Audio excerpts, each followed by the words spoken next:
Okay, so are you ready to dive into a world that's a bit more like Apollo 13 than Office Space? I like that. We're talking about the life of an oil refinery control room operator. Right. You sent over some really interesting material from RoleCatcher about this career path, and Yeah, to be honest, it sounds intense. it definitely can be. Yeah, it definitely has its moments. Um, Forget spreadsheets and conference calls, right? Imagine you're the one who's holding the reins of this massive industrial operation. Wow. You're monitoring all these intricate processes, troubleshooting problems before they get out of hand.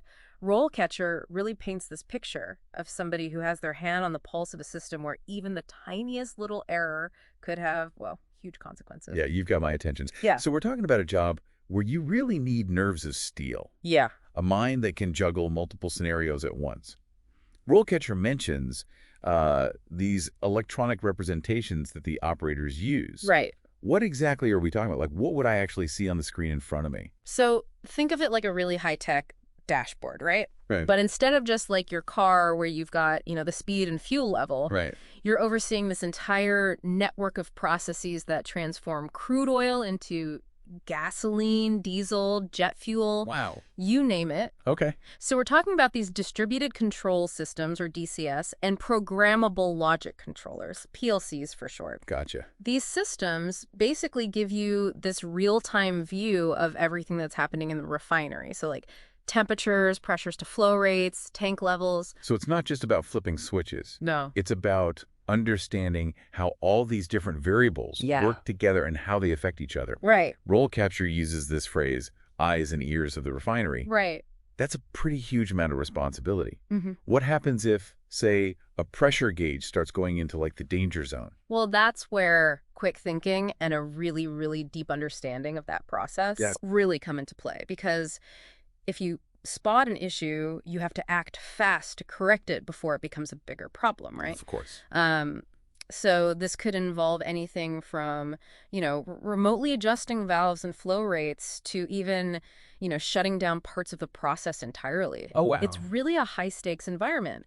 Your decisions have a direct impact on the safety of the plant, the people working there. It's a big responsibility. Okay, that's definitely not a job for somebody who panics under pressure. No. RoleCatcher really emphasizes analytical skills in this role. Yeah. What does that look like in practice? Well, it's not just about memorizing procedures. You need to be able to think critically and troubleshoot these problems like on the fly. Yeah. So imagine like an alarm goes off, right? Signaling this temperature spike in a reactor, you need to very quickly analyze the data coming in, figure out what's causing it, and then decide on the best way to fix it. All while staying calm, cool, and collected. Right.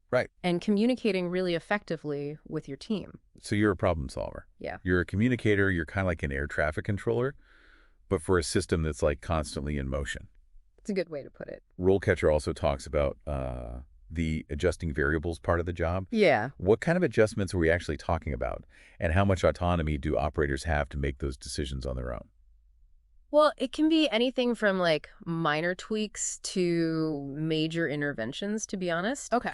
So you might adjust the flow rate of a cooling water system to kind of regulate the temperature in a reactor. Oh. Or you might need to like completely reroute the flow of oil to a different unit if it needs maintenance, Right. The level of autonomy you have really depends on a couple things: how much experience you have, the refinery's specific protocols. Right. But, ultimately, your decisions have a direct impact on how efficient the whole operation is, the safety, the environmental impact of everything that's going on.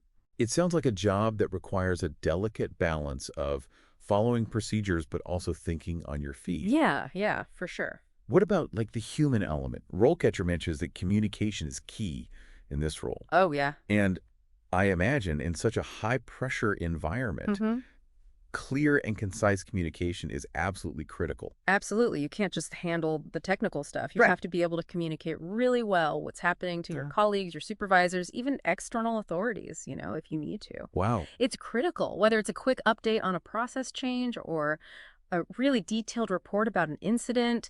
Clear communication is just, it's crucial. Got to have it for a coordinated and safe response. So you're not just a technical wizard, you're also a team player. Yeah. Communicator. RoleCatcher even lists working well under pressure as a key skill. Right. Are there any examples from their materials that really illustrate what that looks like in the heat of the moment? Yeah, they actually give some example scenarios in their interview prep section. Okay. One that comes to mind involves a simulated emergency, so like a power outage that disrupts a bunch of systems. Oh, wow. And they basically asked the candidate to walk through their response, how they would prioritize actions, communicate with the team, troubleshoot the issue. Right. All while, maintaining all those safety protocols. That's a great way to test someone's ability to think on their feet, make critical decisions under pressure. Absolutely. It really highlights the importance of having that technical knowledge, but also the right temperament for this kind of role. Totally. Because it's not just about what you know, it's about how you apply that knowledge in those high-stress situations. Exactly. And that's something that RoleCatcher really emphasizes throughout all their material. Yeah. That it's not just about the right skills, it's about having the right mindset for this kind of career. Speaking of demanding, RoleCatcher's work environment section. Yeah. They don't sugarcoat things. No, they don't. Long shifts. Yeah. Potential exposure to hazardous materials, working weekends, holidays. It's true. It's definitely not your typical 9 to 5. It's not. It's not. Yeah. You could be working rotating shifts, 12 hours or even longer sometimes. Wow. And the environment itself can be really physically demanding. You might have to wear all that safety gear, Right. And it could be loud and hot. Wow. But there is a big but. It also comes with a really strong sense of purpose, right? Because you're playing this vital role in a critical industry. Yeah, it's a job where you really see that tangible impact of your work every day. Every single day. Now, RoleCatcher doesn't just leave you hanging with a job description. Right. They actually map out potential career stages, paths for advancement, which is really helpful. It is. For anyone considering this as a long-term career. Absolutely. And I think it's really smart for anyone who's interested in this to think about those long-term possibilities, right? Like from the beginning. Yeah. So let's say you're just starting out as like an entry-level operator. Fresh out of training, you're eager to prove yourself. Yeah. What does that initial stage actually look like, according to RoleCatcher? Yeah, like what does a typical day look like when you're just starting out in the control room? So at the entry level, it's a lot of learning the ropes. You'd probably be paired up with more experienced operators, kind of watching them. You'll be monitoring specific processes, making basic adjustments when you're told to, and communicating what you see. Think of it kind of like an apprenticeship. Okay. You're gradually getting that experience, building up your knowledge. So it's very much a learn-as-you-go environment. It is. Where you're constantly absorbing information from those more seasoned operators. Yeah, definitely. So you're constantly learning from those more experienced folks around you. Yeah. What comes next? No. How do you climb that career ladder? Right. And take on even more responsibility? So as you get more experience, as you're there longer, and you prove that you can do it, you could become a junior operator. Okay. And this is where you start to spread your wings a little bit, right? Oh, yeah. You'd be taking on more responsibility for, the actual controlling of those processes. You might be troubleshooting some minor issues on your own. Right. And you're going to be collaborating a lot more closely with other departments. So you're not just following directions anymore. Right. You're actually starting to make decisions that really have an impact on how the whole refinery works. What does that look like? Yeah. In terms of decision making? Can you give me an example? Sure. Let's say a minor alarm goes off. It says there's a little pressure variation in a pipeline. Okay. A junior operator would be expected to figure out what's going on. Okay. Look at the standard operating procedures, the rule book, basically. Right. And make adjustments to bring that pressure back to where it needs to be. Okay. But of course, Gotta keep the boss in the loop. you're going to keep that senior operator informed. Right. Of course. Of course. You're not on your own.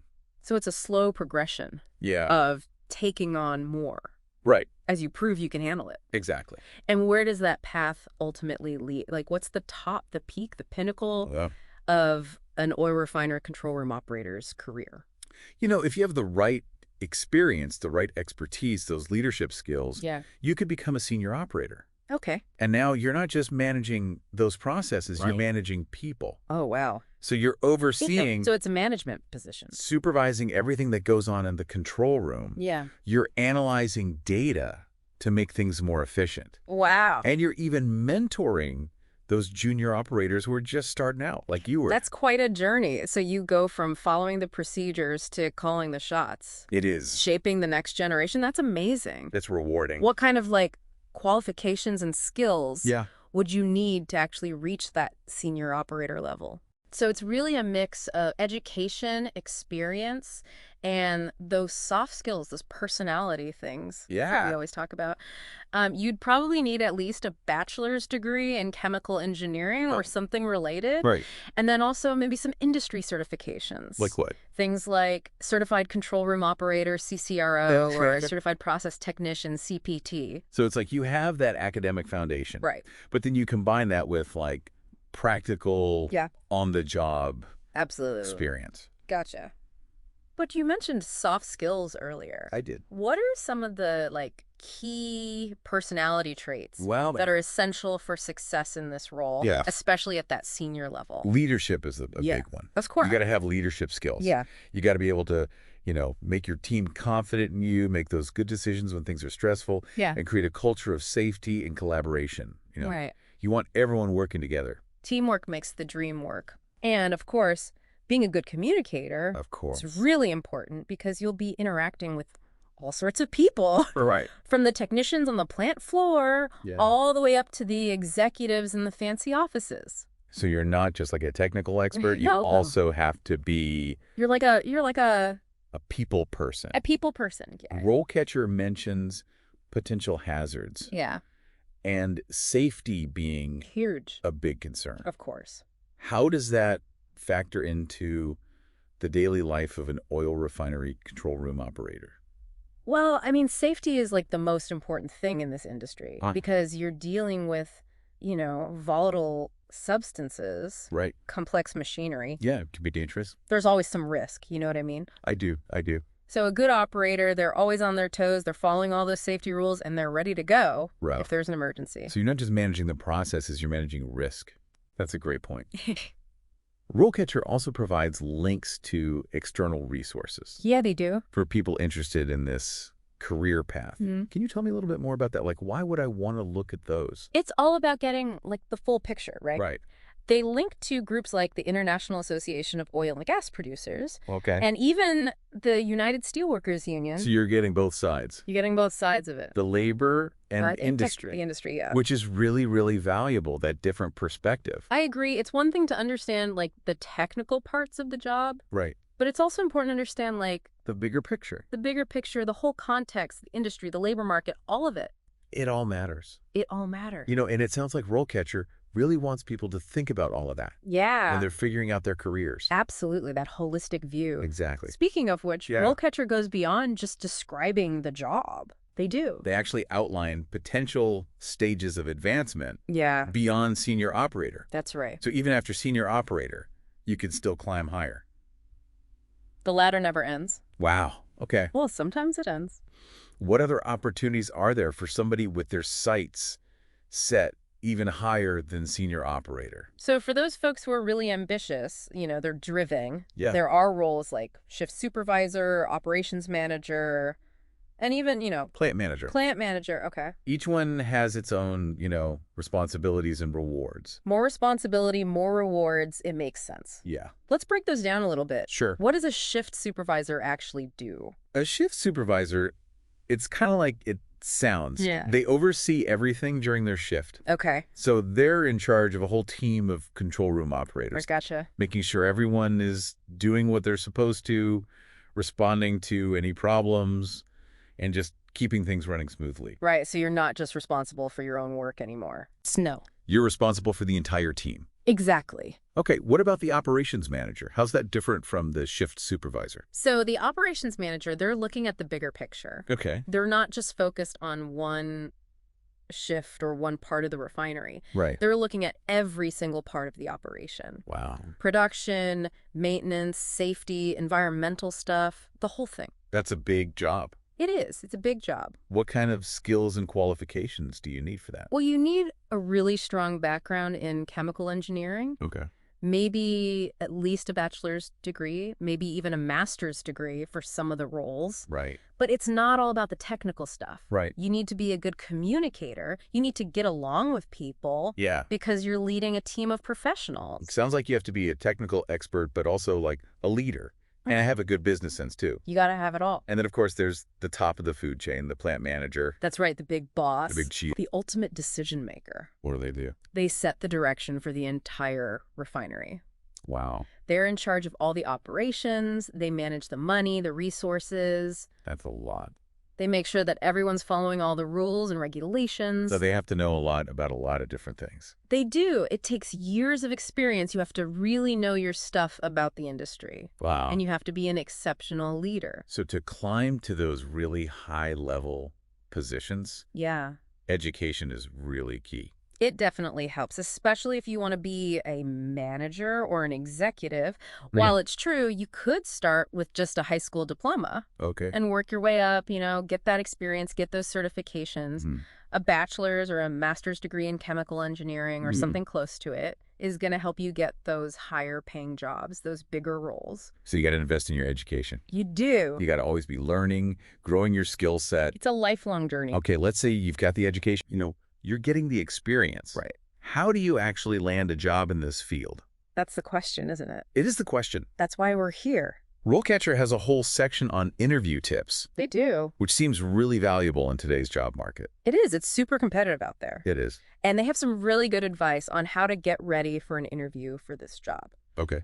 One thing they talk about is being able to really show the interviewers that you understand how refineries work, like the processes and the equipment. You can't just walk in and be like, yeah, you can't just wing it. I can turn that dial. They're going to want you to know, like distillation, cracking, treatment, blending. Yeah, those are some big words. All those steps that turn that crude oil into something we can actually use. It's a process. It's a whole process. And they want to know you understand it. So they want to know that you're not just a button pusher. Right. You actually get how the whole thing works. You're a thinker. You're a thinker. That's a great way to put it. That's what they're looking for. What other tips do they have for really acing that interview? Another thing is being able to talk about how you solve problems.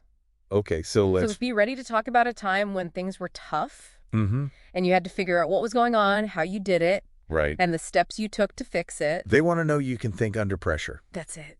Especially in an oil refinery. Big time. Where things can get a little hairy. Exactly. And don't forget about safety. Oh, yeah. Be prepared to talk about it. Because they're going to ask you about it. Yeah. They're going to want to know. Safety procedures, what you do when there's a hazard. Your commitment to making sure everybody's safe. That's huge for them. Makes sense? Safety's a big deal. Huge deal. We talked about a lot of this, technical stuff. We have. But what about those soft skills? Right. The personality stuff. It's all important. How do you show those off in an interview?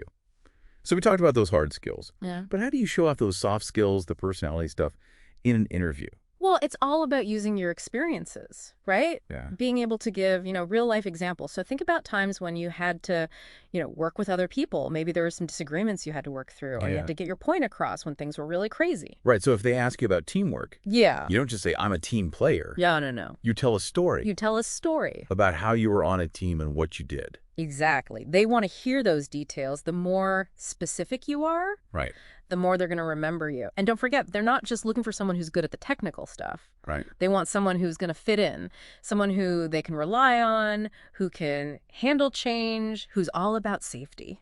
It's about being well-rounded, bringing more to the table than just knowing how to do the job. Absolutely.